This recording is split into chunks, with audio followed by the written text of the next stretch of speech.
Es un privilegio para mí estar en la comodidad de sus hogares, desde mi casa para tu casa. Y yo quiero que esta semana mi casa se convierta en una casa de esperanza. Y yo quiero que tu casa también sea una casa de esperanza. Y de esperanza en medio de la incertidumbre, en medio del caos, en medio de las luchas en las cuales hemos sido confrontados en estos días. Pero podemos decir con toda seguridad, aún hay esperanza en medio de la incertidumbre, hay esperanza en medio de la lucha.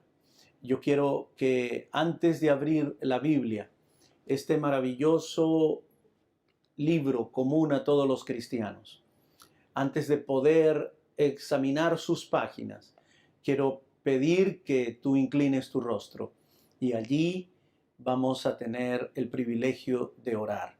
Vamos a hablar con Dios porque Él va a hablar con nosotros a través de su palabra. Vamos a orar. Querido Padre, gracias Señor por el privilegio de poder iniciar esta semana de bendición.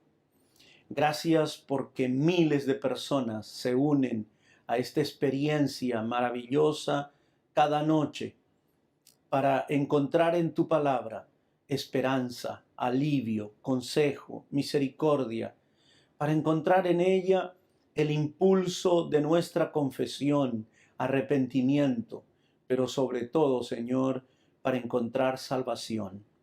Bendice a las personas que ya se están conectando a esta experiencia linda de todos juntos decir que en la incertidumbre aún hay esperanza. Padre, bendícenos en el nombre de Jesús. Amén. Quiero invitarlos a abrir sus Biblias en San Mateo capítulo 14, versículos 22 en adelante. Vamos a ir tomando algunos versículos de este pasaje que considero que es un pasaje emocionante en el episodio de la vida de Cristo con sus discípulos. Y estoy seguro que de aquí vamos a sacar lecciones que nos van a ayudar en nuestra experiencia personal en medio de la crisis o de la dificultad o de la incertidumbre. Los discípulos habían estado muy atareados durante el día. Jesús había multiplicado milagrosamente los panes y los peces. Había alimentado milagrosamente a una multitud de 5,000 personas. Y la Biblia nos dice que estas 5,000 personas era sin contar a los niños y las mujeres. Quiere decir que la actitud de la alimentación milagrosa, ese episodio de la vida de Cristo, fue realmente un hecho portentoso. Los discípulos lo vieron actuar. Pero no es ese nuestro énfasis en esta noche. Yo quiero que tú vayas inmediatamente después de esto, porque el versículo 22 dice del capítulo 14 de San Mateo: enseguida Jesús hizo a sus discípulos entrar en la barca e ir delante de él a la otra ribera. Jesús pone a los discípulos en la barca y los envía a la otra ribera, entre tanto que él despide a la multitud. Cristo estaba interesado en las personas. Y yo me imagino que después de un día tan extenuante como el que Jesús tuvo y sus discípulos, estaban cansados. Había un cansancio natural. Y lo que los discípulos estaban queriendo era un momento de respiro, y Jesús estaba buscando un momento de soledad. Pero Él puso a los discípulos primero en la barca, los manda, luego Él despide a la multitud e inmediatamente después de despedida a la multitud, versículo 23, subió al monte a orar aparte, y cuando llegó la noche estaba allí solo. Hay en la oración un refugio extraordinario para refrescar el alma. Y Jesús se fue a la montaña para orar, para pasar un momento de comunión, de refrigerio, un momento de solaz, de tranquilidad. El versículo 24 dice que cuando la barca estaba en medio del mar, Jesús ve que la barca estaba azotada por las olas porque el viento era contrario. Este mar era el mar de Galilea, 21 kilómetros de largo por 14 kilómetros de ancho. Este era el mar de Galilea. Recuerden que Jesús los había mandado hacia la otra orilla, pero no llegaron a la otra orilla. Cuando Jesús había estado orando y terminó esa experiencia más o menos a la cuarta vigilia, entre las 3 y las 6 de la mañana, vio que los discípulos y la embarcación en la que ellos estaban experimentando una terrible tempestad. Estaban en medio del mar en una terrible tempestad. El versículo 25 dice que a la cuarta vigilia de la noche, Jesús vino a ellos de una manera sobrenatural, porque Jesús llega andando sobre el mar, llega caminando sobre el mar.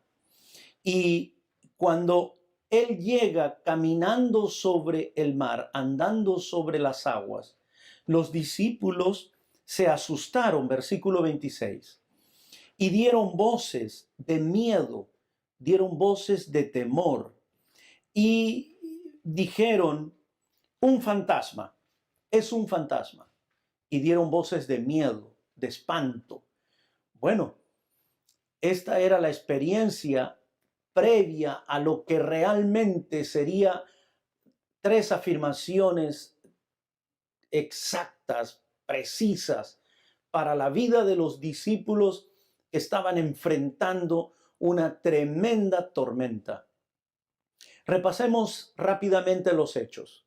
Jesús despide a la multitud, Jesús sube a la montaña a orar, Jesús baja después de haber orado en la montaña, es la cuarta vigilia entre las 3 y las 6 de la mañana, Jesús comienza a caminar sobre las aguas y cuando los discípulos lo ven, se le añade al miedo de la tormenta el temor de ver una persona caminando sobre las aguas y que ellos la identifican como un fantasma.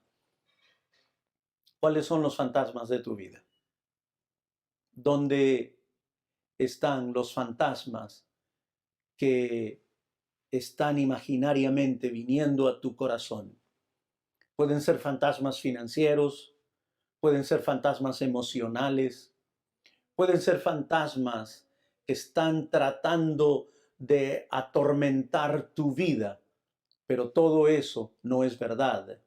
Simplemente puede ser una trampa muchas veces de tu mente y de tu corazón en medio de una tormenta, que te nubla, que no te deja ver con claridad un rayo de esperanza, porque estás luchando con una tempestad, porque estás luchando con una tormenta, porque estás luchando con algo que no puedes controlar.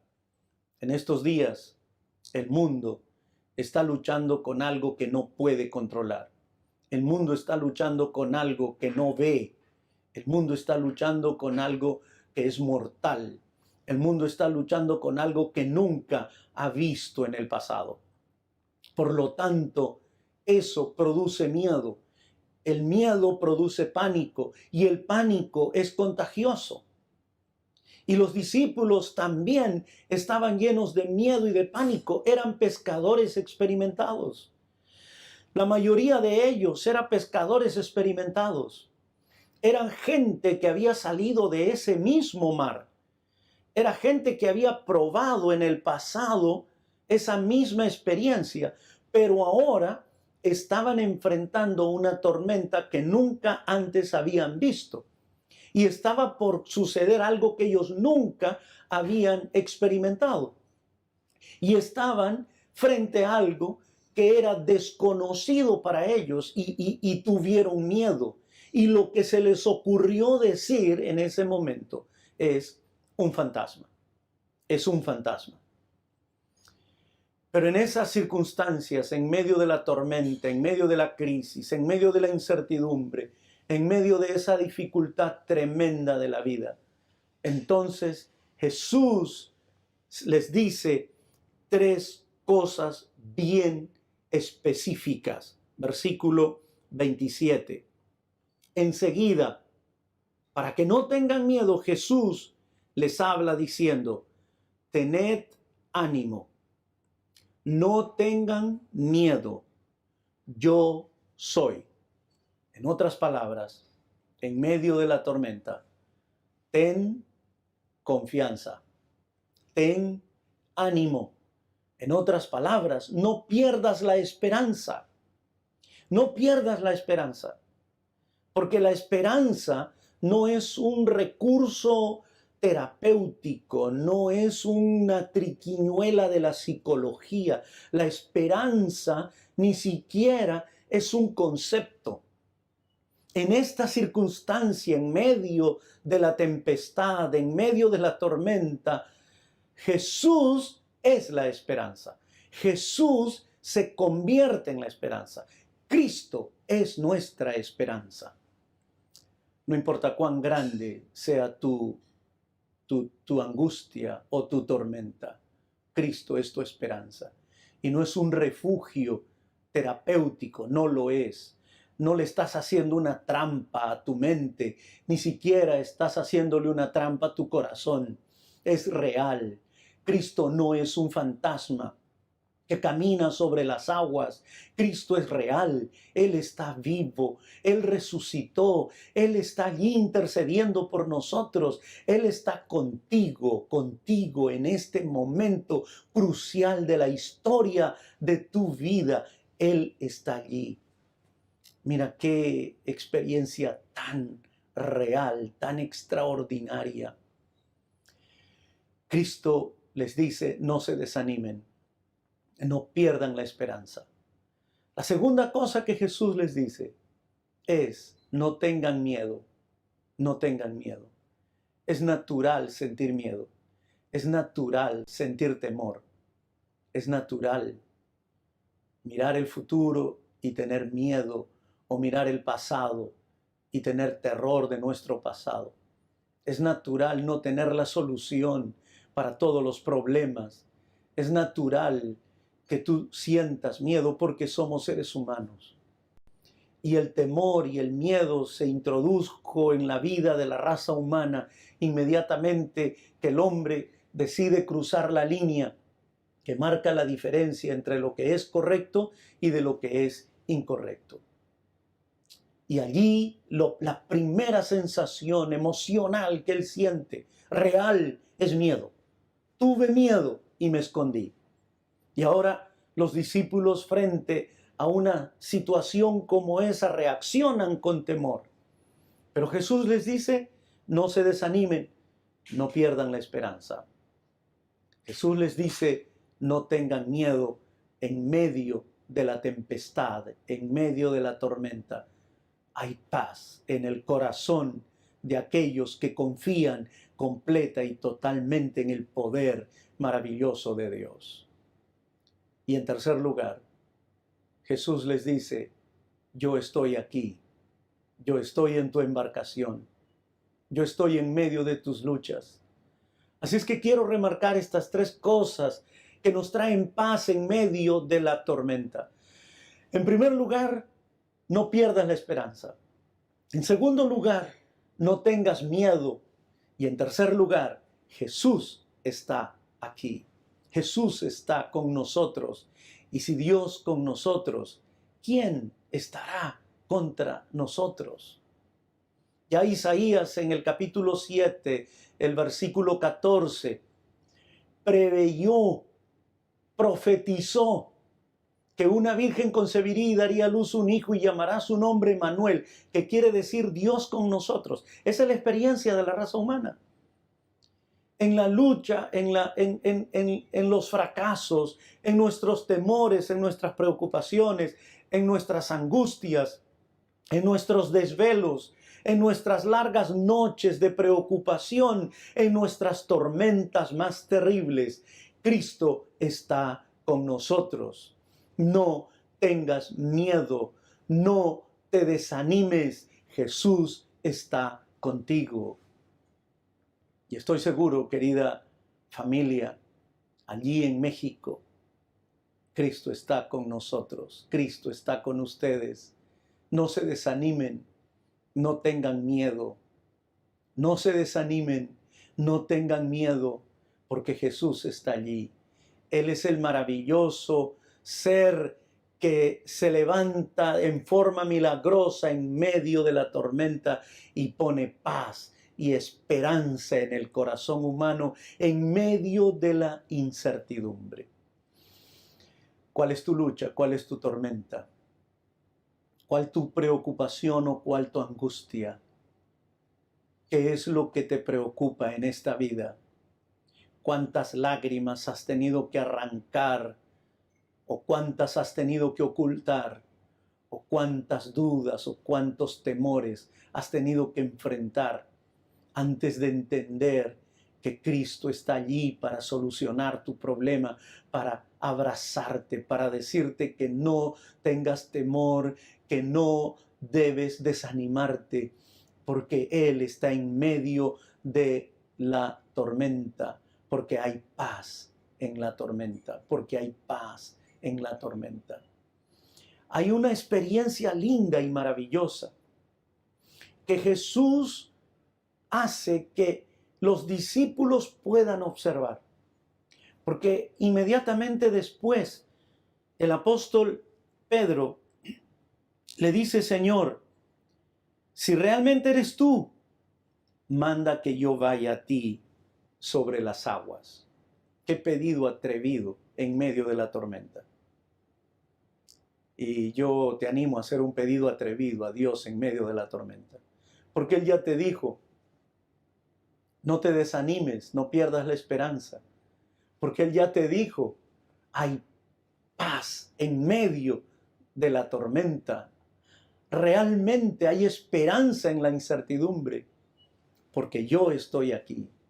Y cuando eso estaba pasando, cuando los discípulos escucharon la voz de Jesús, Pedro se anima a hacer un pedido atrevido a Dios. Y le dice: Señor, si eres tú, manda que yo vaya a ti sobre las aguas, que yo vaya a ti caminando sobre las aguas. Pedro hizo un pedido realmente atrevido. Para mí es un pedido atrevido. Pero ese pedido atrevido en medio de la tormenta iba a recibir una respuesta misericordiosa, una invitación amorosa. Porque Jesús le dice: ven, ven, ven. Y es probable que en este momento Jesús esté haciendo exactamente lo mismo contigo. Está diciendo: ven, comienza a caminar en medio de la tormenta. No tengas dudas en medio de la tormenta. No tengas miedo en medio de la tormenta. No pierdas la esperanza en medio de la tormenta. No pierdas la paz en medio de la tormenta. Ven. Y ese pedido amoroso, ese pedido atrevido, recibe una respuesta amorosa, misericordiosa.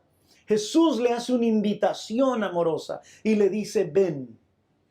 Y yo quiero que tú, allí en la comodidad de casa,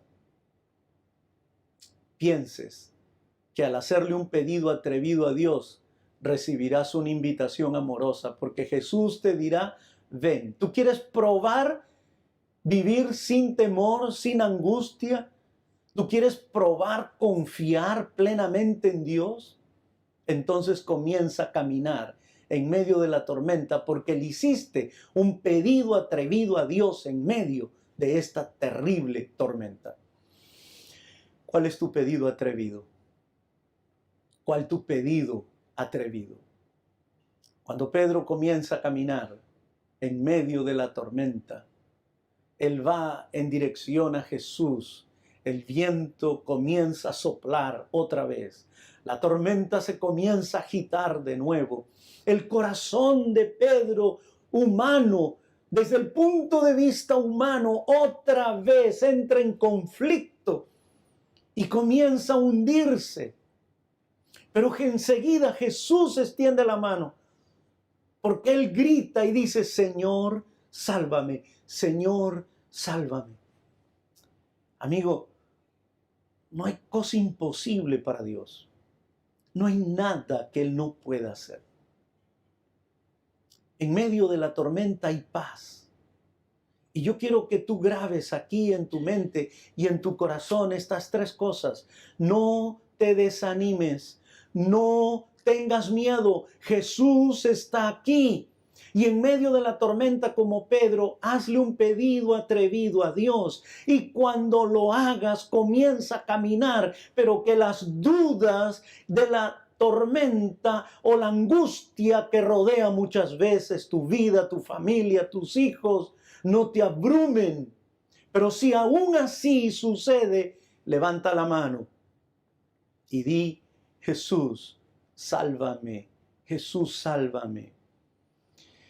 Yo quiero que en esta noche tú tomes una decisión importante en tu vida. Que pueden haber luchas, es verdad, y eso prueba que somos seres humanos, ninguna otra cosa más. Que pueden haber lágrimas, angustias, que pueden haber en el corazón cosas complicadas y conflictos tormentosos, que tu mente puede ser un mundo que está en incertidumbre, pero que en medio de esta incertidumbre, que en medio de esta situación difícil por la que te ha tocado vivir,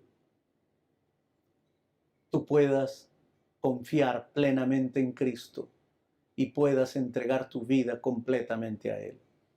Yo te invito esta noche a que tú tomes una decisión personal, que le digas de todo corazón a Jesús un pedido atrevido, y que ese pedido atrevido sea: Señor, sálvame.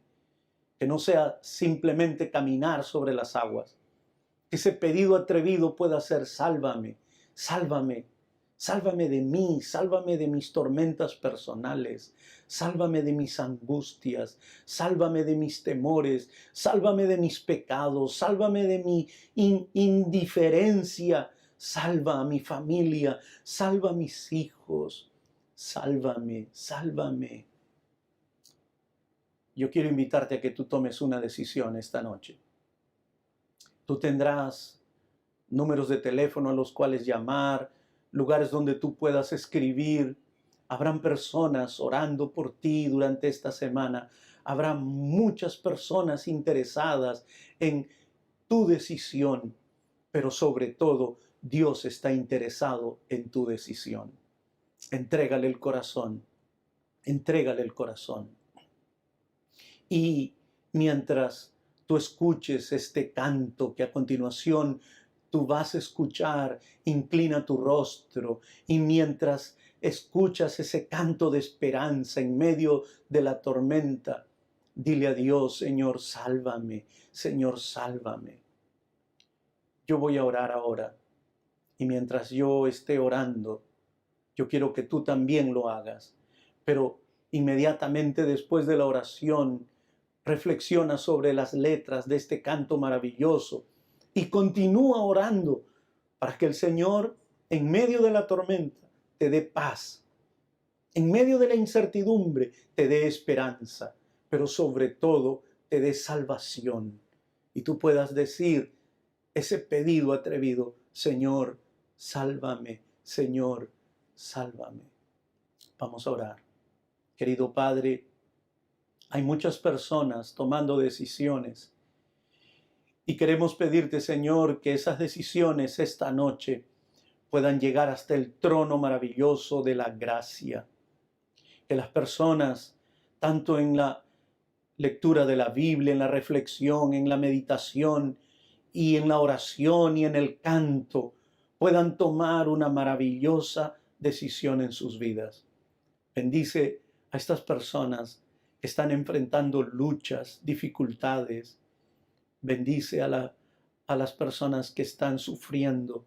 Tal vez hay allí una persona que está luchando con algo personal. Tú sé propicio a ellos. En el nombre de Jesús. Amén. Amén.